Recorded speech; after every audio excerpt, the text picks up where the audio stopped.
Hi guys, horror nights के 7वें episode में आपका स्वागत है। मेरा नाम है रहनुमा आरिफ। आई होप आप सब खैरियत से होंगे।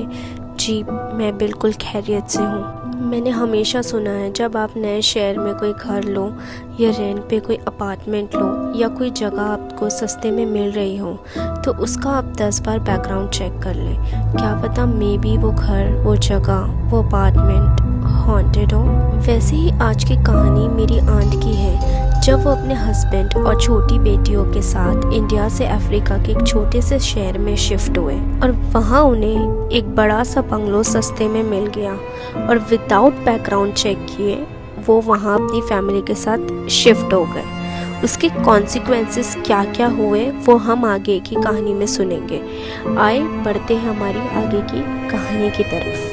ये हादसा ईयर 1997 का है। मेरी आंटी जब इंडिया से अफ्रीका शिफ्ट हुए, कुछ हफ्ते वो अपने सिस्टर इन लॉ के वहाँ गुजार रहे थे, लेकिन अनकंफर्टेबल होने की वजह से वो नए घर की तलाश में थे।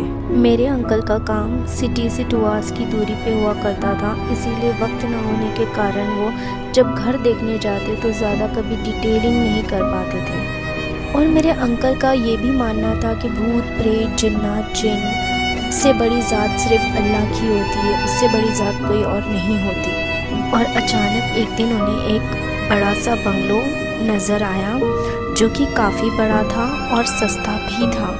उन्होंने उसके ओनर से पूछा भी कि इतना बड़ा बंगलो आप इतने सस्ते में कैसे दे रहे हैं। तो उन्होंने कहा कि मैं ये बंगला बेच के जा रहा हूँ और जो ये घर खरीद रही है वो मेरी सिस्टर ही है। वो एवरी 3 मंथ्स में ट्रैवल करेंगी और वो आपसे ज़रूर मिलेंगी। तो मेरे खालू खुश हो गए और उन्होंने अपने पैसे जो एडवांस डिपॉज़िट के हैं वो ओनर को दे दिए। वो देने के बाद 2 दिन का टाइम लिया और वो वहाँ पर उस घर में शिफ्ट हो गए। शिफ्ट होने के बाद जो फर्स्ट डे था वो तो काफ़ी हैक्टिक निकला उनका, लेकिन दूसरे तीसरे दिन के बाद ऐसा हुआ कि मेरी आंट जब भी नमाज़ पढ़ के उठती थी तो उन्हें अजीब सी आवाज़ आने लगी और एक कैफियत से उन्हें फ़ील होने लगी, एक घबराहट महसूस होती थी उन्हें। और आवाज़ जो होती थी वो सिर्फ बिल्ली के रोने की होती थी। तो उन्होंने वो चीज़ को इग्नोर किया और वो अपनी तिलावत कुरान वगैरह सब उस घर के अंदर स्टार्ट कर दी। मेरे जो अंकल थे वो सुबह 7 बजे के टाइम निकलते थे तो वो रात के 10-11 बजे घर पहुंचते थे। मेरी आंटी बच्चों के साथ अकेले घर में रहा करती थी।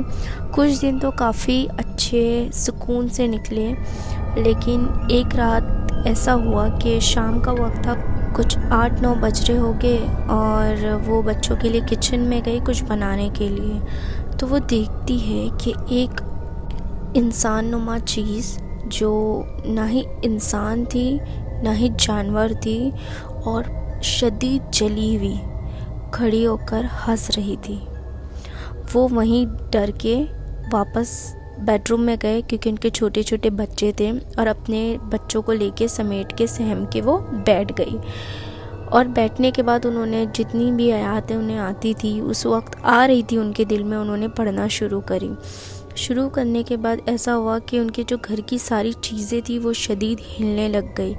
जैसे वॉच हो, बेड हो और टेबल हो, वो सब चीज़ें उनकी हिलने लग गई जैसे कि ज़लज़ला आ गया हो। और बच्चे काफ़ी छोटे थे। कुछ वक्त तो वो बैठ ही रही एक ही जगह पे, लेकिन जैसे वक्त गुज़रा बच्चे भूख के मारे रोने लग गए। तो उन्होंने आयात वगैरह पढ़ के बंदिशें वगैरह करके वो किचन में रिटर्न गए। तो जब गए तो वहाँ पर कुछ नहीं था, लेकिन दूध खुला पड़ा था। उन्होंने वो चीज़ को फेंक दी और बच्चों को जो भी फ्रिज में बिस्किट वगैरह थी वो उन्होंने बच्चों को दे दिया और आयात वगैरह पढ़ना जारी रखी और अपने बच्चों पे और ख़ुद पर दम करती रही। अचानक से ऐसा हुआ कि किसी ने दरवाज़ा नॉक किया और ये बहुत डर गई और डरते डरते वो अपने दोनों बच्चों को लेके दरवाज़ा खोलने गई। तो जब दरवाज़ा खोलती है तो उन्हें सामने खालू दिखे तो उनकी जान में जान आई। उन्होंने खालू को अंदर लिया फटक से और उन पे भी दम वगैरह किया। और मेरी खाला की हालत देख के मेरे खालू थोड़े डर गए थे और उन्होंने पूछा कि क्या हुआ।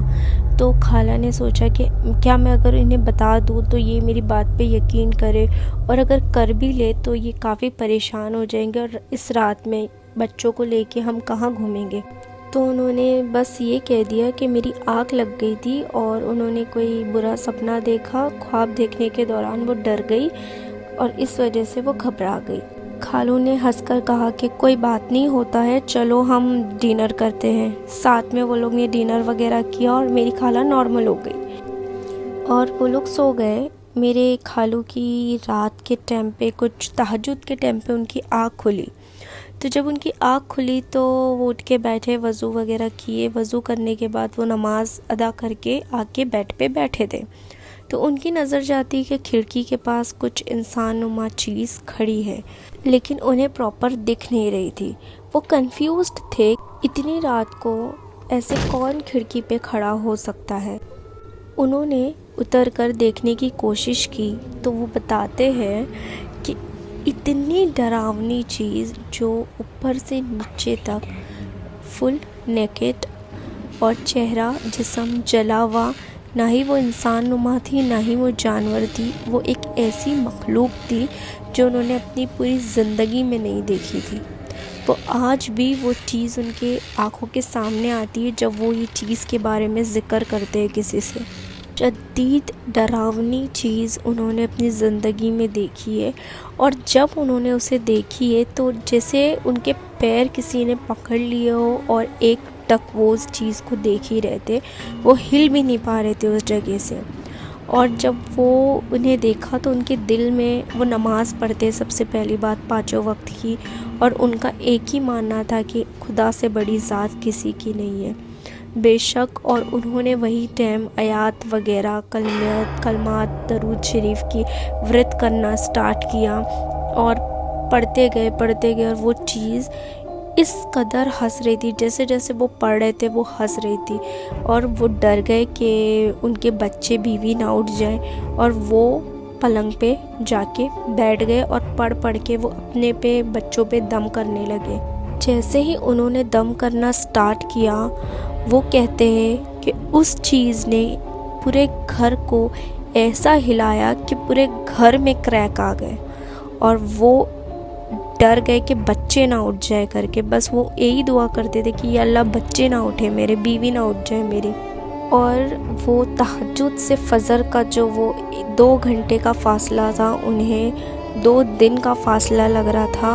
और कैसे कैसे करके उन्होंने उस वक्त को निकाला और जैसी फजर की अज़ान हुई, उन्होंने अपनी बीवी को उठाया और कहा कि हम यहाँ पर सेफ़ नहीं हैं, हमें यहाँ से अब भी घर छोड़ के निकलना पड़ेगा।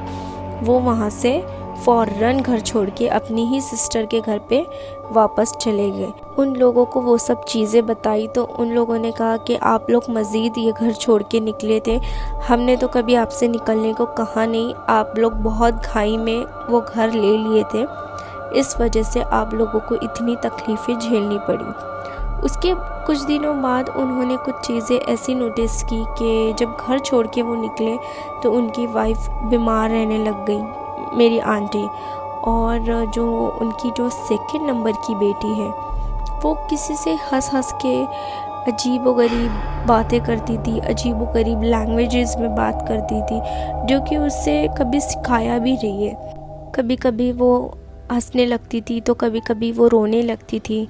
और ये सब चीज़ें देखने के बाद इन्होंने अपने पीर साहब को कॉल किया, जब वो हयात थे माशाल्लाह, तो उन्होंने कॉल किया और बताया इस चीज़ के बारे में। तो उन्होंने कहा कि आप कुछ दिनों के लिए इंडिया आ जाओ, इंडिया आके इन लोगों को मुझे दिखा दो और फिर आप रिटर्न चले जाना वहाँ पे। वो इंडिया आए और इंडिया आके अपने पीर साहब के पास गए और अपनी बेटी को उन्हें बताया। तो उन्होंने कहा आपकी बेटी पोजेस्ड है नेगेटिव एनर्जी से, वो चीज़ उसे दिखती है और साए की तरह उसके साथ रहती है, आपकी बेटी का इलाज करवाना पड़ेगा वरना वो चीज़ उसे नुकसान भी पहुंचा सकती है।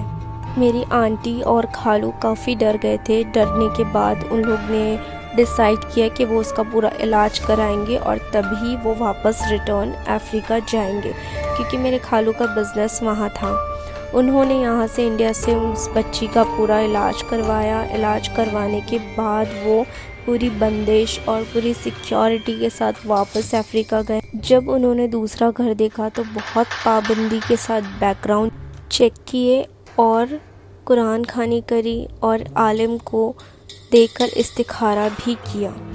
उसमें हाँ आ गया। हाँ आने के बाद वो लोग आज भी उसी दूसरे घर में रह रहे। माशाल्लाह से वो घर काफ़ी अच्छा था और उन्हें वो घर फल भी गया।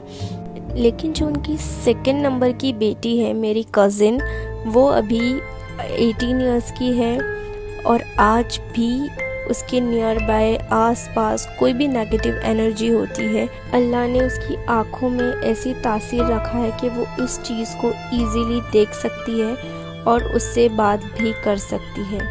रिसेंटली 2 साल पहले की बात है, मेरे मामा की शादी होने वाली थी और वो इंडिया आई हुई थी। मेरे मामा ने एक अपार्टमेंट लिया हुआ था यहाँ पे, बिकॉज़ उनका जो पहले का घर था, नाना का घर, वो काफ़ी छोटा था, कंजस्टेड था, तो उन्होंने उसको रेंट पे देके न्यू फ्लैट लिया था और हम वहाँ सभी रुके हुए थे। न्यू घर था, हम सब बहुत एक्साइटेड थे। हम लोग वहाँ बहुत मज़े कर रहे थे। हल्दी वगैरह सब इधर उधर दीवारों पे लग गई थी। तो हम लोगों के साथ, फैमिली के साथ, सबके साथ कुछ थोड़े इंसिडेंट्स हुए हैं। जैसे मेरे साथ रूम लॉक्ड हो गया था अचानक से। मैं पूरे रात भर एक रूम के अंदर फंसी हुई थी। नेक्स्ट डे अचानक से वो रूम ओपन हो गया, अचानक से। ना लॉक था उस रूम का, लॉक भी टूटा हुआ था। तो मैं काफ़ी डर गई थी उस चीज़ की वजह से। उसके बाद मेरा एक्सीडेंट हुआ। मेरी मम्मा और मेरी आंटी के बीच में काफ़ी शदीद वाला गुस्सा आया और थोड़े टाइम के बाद वो बोलते कि हमारे साथ ये कैसे हुआ, हमें समझ में नहीं आया। मेरी नानी गिर गई थी और भी बहुत सारे इंसिडेंट्स हुए। तो एक रात ऐसा हुआ कि इसको वो चीज़ दिख गई और उस चीज़ ने इसको ये कहा कि आप लोग इस घर से चले जाओ, ये मेरा घर है। उसने सुबह भी सबको बताया, डरी हुई थी बेचारी। उसने बताया कि ऐसी ऐसी चीज़ मुझे यहाँ पे मखलूक दिखी और वो नेगेटिव थी, वो नुकसान पहुँचा सकती है, हमें ये घर छोड़ देना ही ज़्यादा बेहतर होगा। मेरे मामा ने वो चीज़ को इतना सीरियसली नहीं लिया, लेकिन उनकी शादी हो गई, हम सब अपने अपने घरे आ गए।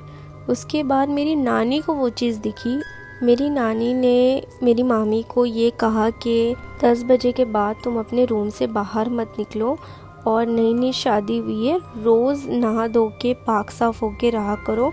हो सके तो घर के अंदर जितनी हो सके तिलावत करो कुरान की, और पॉसिबल हो तो मुझे मेरे पुराने वाले घर में वापस ले जाओ, मैं वहाँ रहना चाहती हूँ, यहाँ नहीं। मेरे मामा ने सुने नहीं तब भी। उसके बाद मेरी मामी के एक रिलेटिव है, वो क्रिश्चियन है, लेकिन वो पैरानॉर्मल चीज़ों में, ये सब भूत प्रेत की चीज़ों में बहुत मानना है उनका। तो वो घर पे आए तो वो चीज़ उन्हें भी दिख गई। वो भी देख सकते हैं ये सब नेगेटिव एनर्जीज़ को।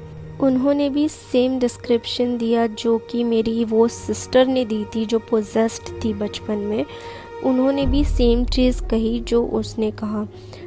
मेरी मामी तो काफ़ी डर गई थी, लेकिन मामा ने फिर भी बिलीव नहीं किया। 1 साल में मेरी नानी चल बसी और वही अंकल जिन्होंने बताया था इन्हें, वो अंकल की भी डेथ हो गई। उसके बाद मेरे मामा को समझ में आया कि ये चीज़ सही नहीं हो रही है और उन्होंने भी कुछ ऐसा देखा कि वो बाथरूम में थे, उन्हें कोई आवाज़ लगाता था और उन्हें भी वो सब चीज़ें नज़र आई उस घर के अंदर। तो उन्होंने फ़ौरन ही उस घर को छोड़ दिया और वापस से अपने पुराने घर में गए। लेकिन वो बताते हैं कि उस घर में उनका बिज़नेस में भी बहुत लॉस हुआ है और पर्सनल लाइफ में भी बहुत लॉस हुआ है। खैर, हम हमारी कहानी को यही ख़त्म करते हैं। तो दोस्तों, ये थी मेरी आज की कहानी। अगर आपको मेरी वीडियो अच्छी लगी हो तो please do like, share, subscribe to my YouTube channel. और अगर आप भी आपकी स्टोरीज़ हमें वॉइस नोट या रिटर्न नोट सेंड करना चाहते हैं तो दिए गए ईमेल एड्रेस पे ज़रूर भेज सकते हैं। Thank you.